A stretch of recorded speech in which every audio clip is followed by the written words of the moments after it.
Paper is saving our planet. How? Watch this video till the end to find out.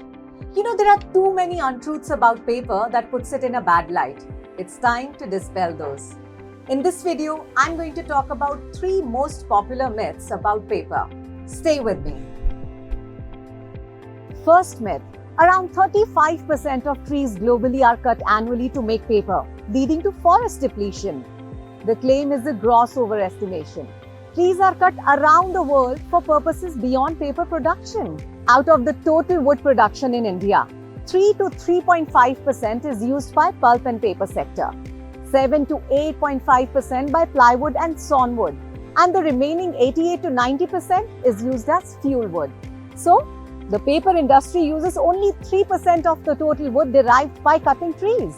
And did you know the Indian paper industry is not forest-based but agroforestry-based? Which means that forests are not impacted at all in paper manufacturing.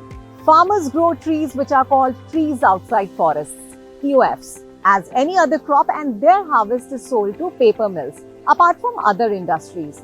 A large part of the wood used by Indian paper industry is grown in backward marginal or submarginal land, which is potentially unfit for any other use.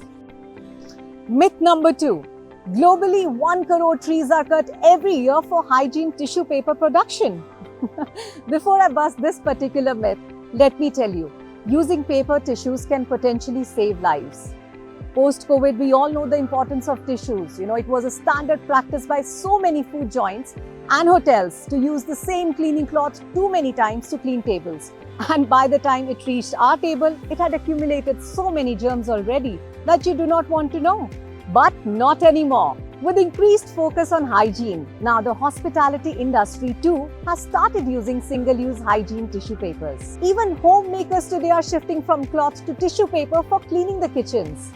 So, coming back to this myth, this claim is absolutely untrue. And in the Indian context, it is absolutely false. Paper is fully biodegradable and can be recycled up to 5 to 7 times. Moreover, it is made from resources that are renewable and can be easily regenerated. Of the total demand for wood, over 90% is sourced from industry-driven agroforestry, with the rest from the government and other sources. India's paper industry is wood positive, that is, it plants more trees than it harvests. Finally, the last myth, myth number 3. For making a single roll of toilet paper, about 56 to 140 liters, which is about 15 to 37 gallons of water is used. The last one is an arbitrary figure that is thrown around. Truth is, it would depend on the size, quality of paper, and the type. In general, consider the below stats to get an idea of how much water is consumed by paper as compared to other alternatives. Globally, 1 kg of glass takes about 1300 liters of water. 1 kg aluminium consumes about 500 to 1500 liters. 1 kg plastic consumes approximately 180 liters, whereas 1 kg of paper consumes only about 40 liters. So that's it for today. But before I go, I would want you to know the true facts about not just paper, but any other product, material, or industry. Make informed choices. And for more such videos, follow our page. As far as paper is concerned, paper is green, paper is sustainable. I know my facts. Do you?